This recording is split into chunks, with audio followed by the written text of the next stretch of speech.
went well. I appreciated Princeton for making that possible. And before the event, I was there for a number of hours talking to student groups. There's student economics groups, there's student blockchain groups. I had meetings with some of the professors. I met with Carolyn Wilkins. They all went very well. Good discussions. And so that was kind of a full day event, which was really useful.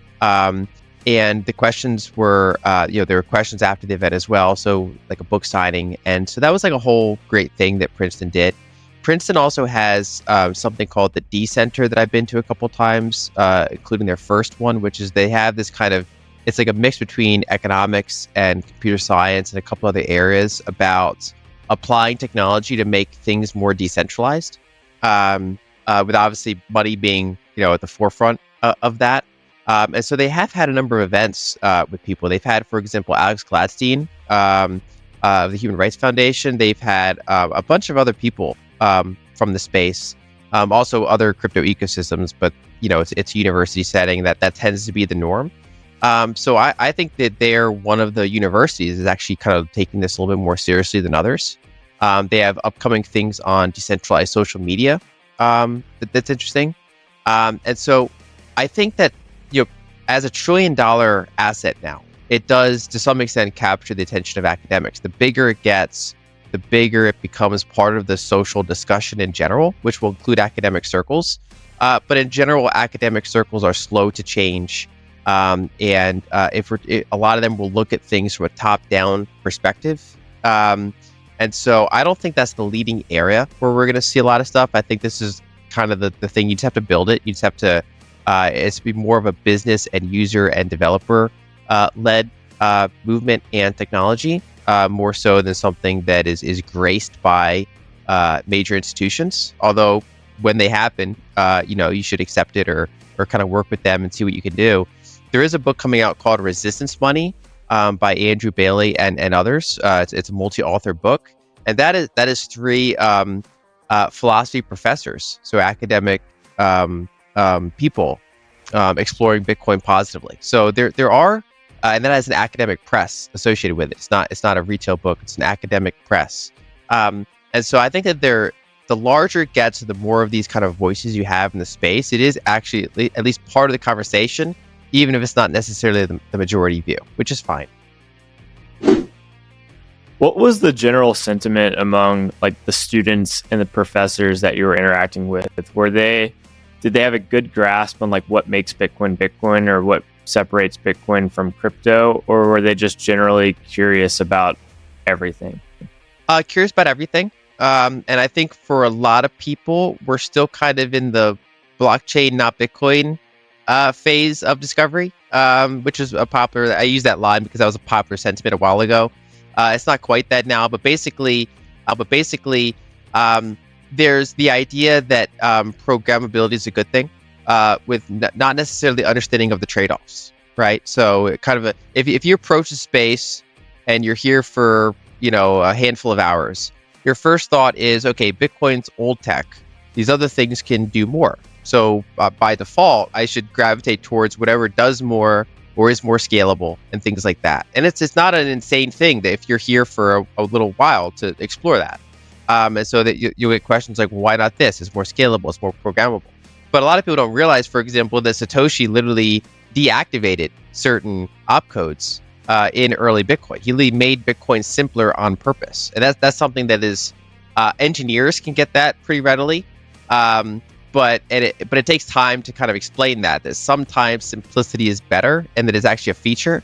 And so with Bitcoin, because we optimize mainly for decentralization and security more so than features, that's the thing that's there's a learning arc to that. You find Bitcoin, then you find all this other stuff, and then you kind of eventually, after you explore the space enough, you realize why a really simple proof of work base layer is super important.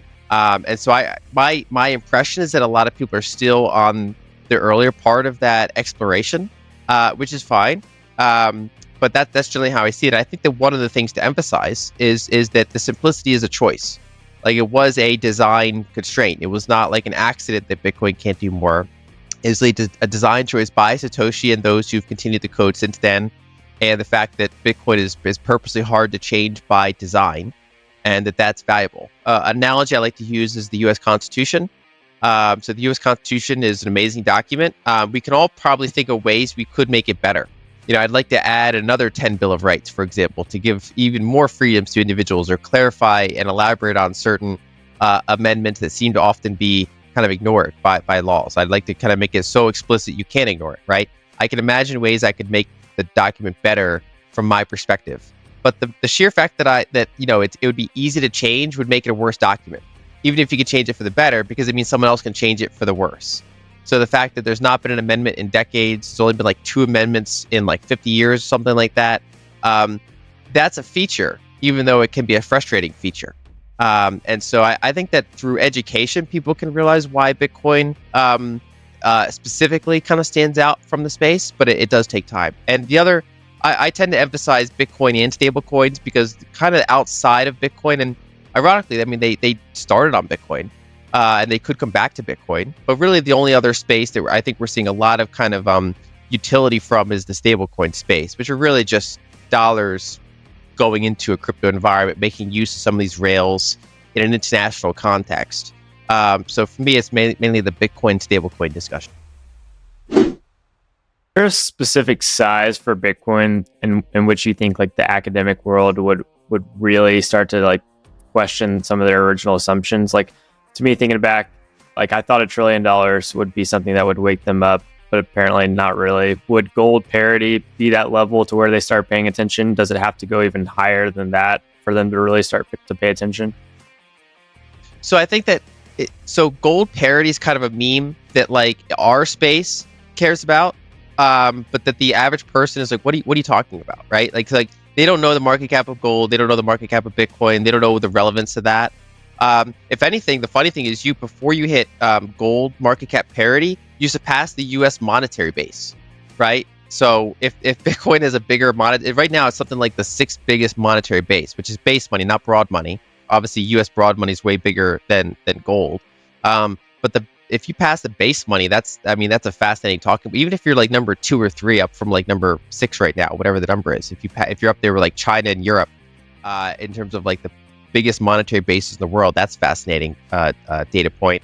I think one of the biggest things is seeing it not die multiple times. So most of us in the space have looked at the long-term logarithmic chart where you see all the cycles of Bitcoin. You have to keep in mind that most people have not seen that chart, right? That's in our echo chamber, we see that chart all the time.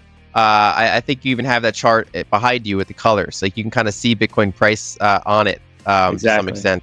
So we've seen that chart and charts like it.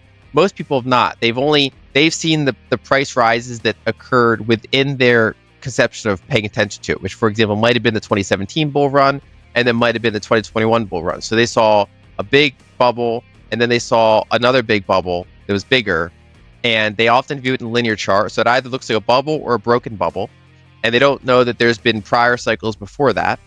And so I think people often wake up when they see like the third rise within their span of paying attention to the asset that they've personally seen, like it not die 3 times, for example.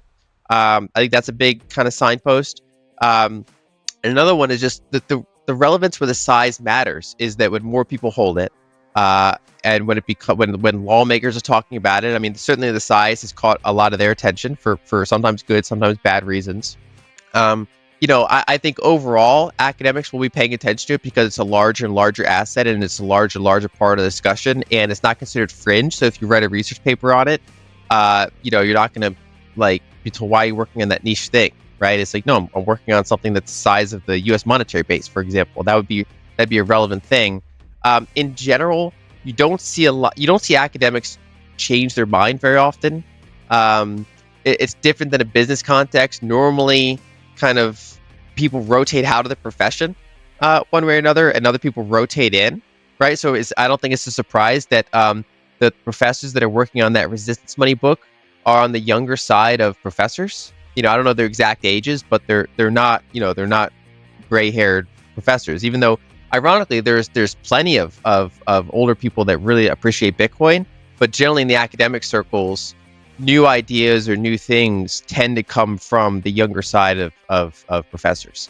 So I think it's a lot of it's just rotating. It's just time. It's, 5, 10, 15 years of some people rotating out, more people rotating in, the asset getting bigger and therefore more normal to talk about, the Overton window shifting over time. That's generally how I approach it. Whereas business stuff, because, you have kind of an objective measuring stick of profit, that tends to pivot a little bit sooner than more narrative driven or model driven or intellectually driven types of work.